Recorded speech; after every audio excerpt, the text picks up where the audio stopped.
This is the BK Mueller 888-562 new style stem. This will be for the BK Mueller with the red handle. So a couple important things to notice about it. So on the end here, we'll have those three pretty large threads there.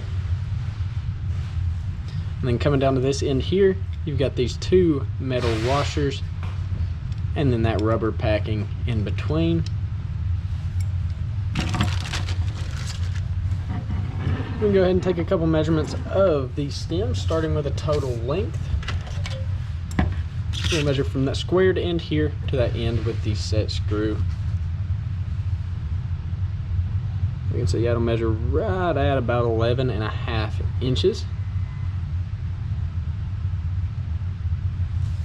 And we can also just go ahead and measure one of these little metal washers. That'll measure right at 3/4 of an inch. And we can get a measurement of just this end piece here. That'll measure right at about 1 3/4 inches at the head of the screw.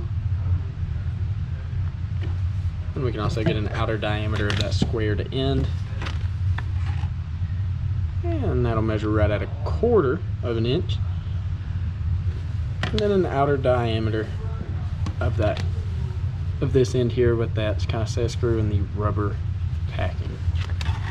Go ahead and get an outer diameter, and that'll measure just shy of 1/2 inch. And yeah, once again, this is the BK Mueller 888-562 stem assembly.